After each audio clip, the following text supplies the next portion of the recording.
What's cracking, Jack? It's Monday, December 29th, and you're in the jungle. 11 games on tap in the association. I've got them all for you right here, right now.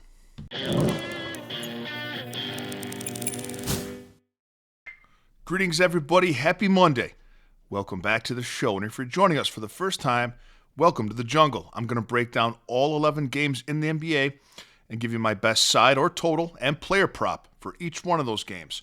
I'm also going to leave a link for you in the comment section to my $5 favorite play of the day. And if you're unfamiliar, my play of the day for just $5, it gets sent right to your phone with no further obligation. Today's $5 favorite, I love. It's not in the video anywhere. It's already gone out to Jungle members, and you can have it for just a finner. I like it so much that if it doesn't hit, I'll give you tomorrow's $5 favorite play of the day for free. Today's video is brought to you by Outlier.bet, the top name in sports betting research, and by Red Lobster. Red Lobster Corporate is pleased to announce that their long-standing feud with Long John Silver's has come to an end after last Thursday's incident involving the DeLuca boy. So our journey today begins in Charlotte with the Bucks laying 3.5, taking on the Hornets over under 227.5. Con Knippel is out for the Hornets. One star back for the Bucks, Giannis, playing for Milwaukee, second game back, and one star out, like I said, for Charlotte with Knippel. I think that makes a difference. Milwaukee's been a good road team against the spread, even with their recent slump. They're 4-2 against the number in their last 6 road games.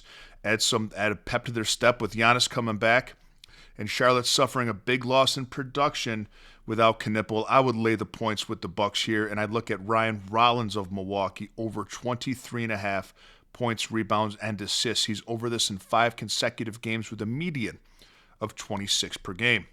Phoenix laying 10.5 on the road in our nation's capital, taking on the Wizards. Over-under is 232.5. Now, Phoenix has been a good team against the number this season, but not against big numbers. In their last 20 games, they're 70% against the spread, but just 25% against this big number of minus 10.5. The Suns are also a better home team than they are on the road. Phoenix is 10-5 at home, just 8-8 on the road. This is Washington's 3rd consecutive home game, and they won the last 2 straight up against the Raptors and the Grizzlies.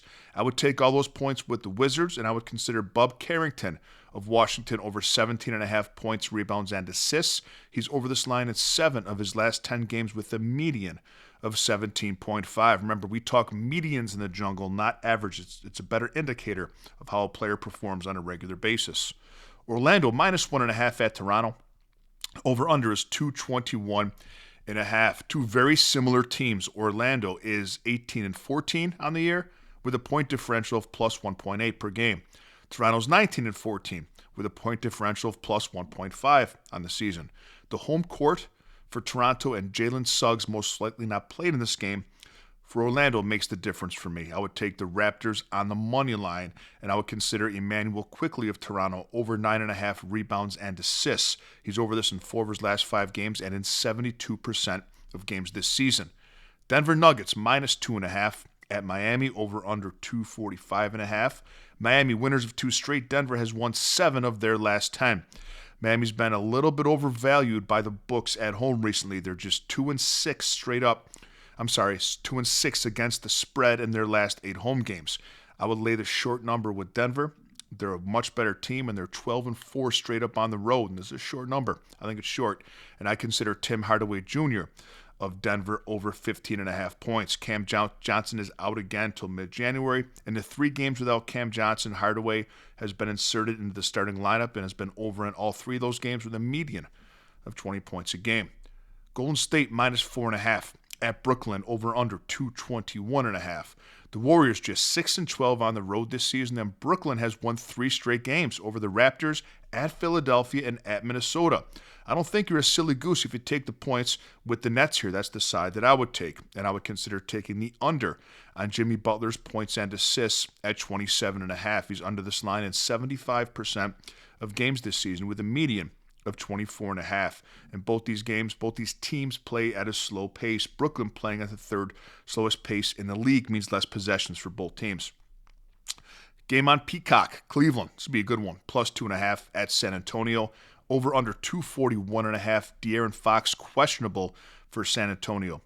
After the two big wins over the Thunder, the Spurs had a big letdown spot at home against the Jazz. And if you remember, I gave you that for that reason. They lost straight up by 13 to Utah. Cleveland has begun to play better, and again, they're getting healthier, but they did lose their last two games on the road in New York and on the road in Houston. And it's going to be a very competitive game. I'd rather have the points with the Cavaliers. We really couldn't assess this Cleveland team until we saw them back to healthy, and despite their last two losses, their three-pointers are falling again, and we're starting to see effort on the defensive end of the court. I would take the points with the Cavs, but consider Stephon Castle of San Antonio over 25.5 points plus assists. We've got 5 games left to cook up, but before we get to that, I want to talk to you briefly about a Jungle membership. People often ask me what exactly you get as a member.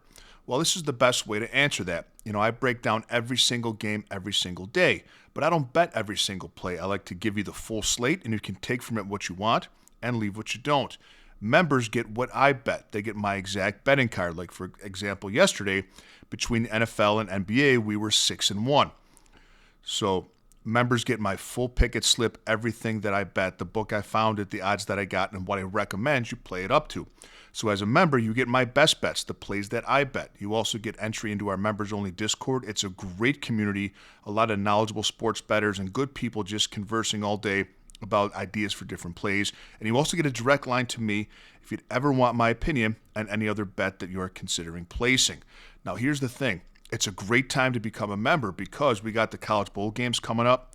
College basketball conference play starts in January, and we really do a lot of college basketball come January. And, of course, NBA and then the NFL playoffs and Major League Baseball coming up. So if you do a full year, it's under $200. You get everything that I do, all sports, all access. Free trial. Take it for a test spin, see if you like it. Now back to the plays. Atlanta plus 16.5, bless their heart. At OKC, the over-under is 235.5. Trae Young questionable. Jalen Johnson out. Stay far away from a spread and far away from a total in this game. But I think you can lean into Nickeil Alexander-Walker of Atlanta's over points, rebounds, and assists. He should be very active today with Johnson out. And with Trae questionable, he's not going to sustain a blowout, but Nickeil Alexander-Walker probably will. That's the only thing I would consider in this game. Knicks minus 8.5 at New Orleans. Over under 246.5. It's a big one. New York is 22-9 on the season, but just 6-7 straight up on the road. New Orleans has won 5 of their last 10 games straight up, and they've covered this number of plus 8.5 in 7 of their last 10, whereas the Knicks have covered their end of it, minus 8.5, just 3 of their last 10. I would take the 8.5 with the Pelicans at home, and I consider Zion over 20.5 points. He's over this number in 4 of his last 5 games with a median of 23 points a game. Pacers plus 14.5 at Houston. The over-under is 221.5. Indiana, listen to this one. 1-17 straight up in their last 18 road games.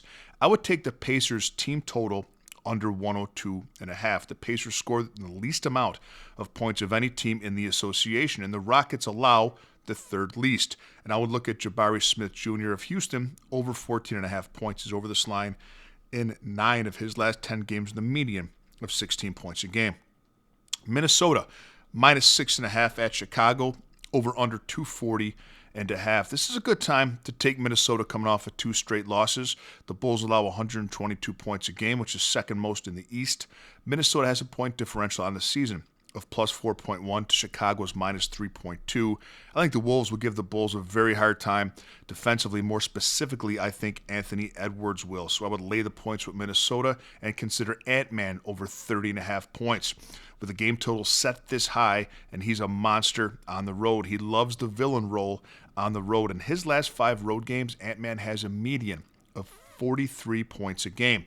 In the last game we're looking at, Dallas plus 2.5 at Portland. The over-under is 232.5. Anthony Davis, glass man, questionable for the Mavericks. Jeremy Grant, questionable for Portland. This is one of my least favorite games on the board today. These are 2 teams separated by just a game and a half in the standings and have almost an identical point differential. They're also both 4-6 against the spread in their last 10. The Mavericks on the road concern me, though. They're just 3-11 straight up on the road this season. These 2 teams just played in Dallas November 16th. Mavericks won by 5. Very high-scoring game. I'm going to look at the total here instead of a side, and I would go over 232.5. Dating back to last season, 3 of their last 4 meetings have been over a total of 240.5, not just 232, but 3 of their last 4 have gone at least to 241. And I'll consider Cooper Flag in this game over 23.5 points. Have a great day, Jungle Nation. Let me know your favorite NBA play of the day in the comment section. And I'll see you next time with a little more money in your pocket.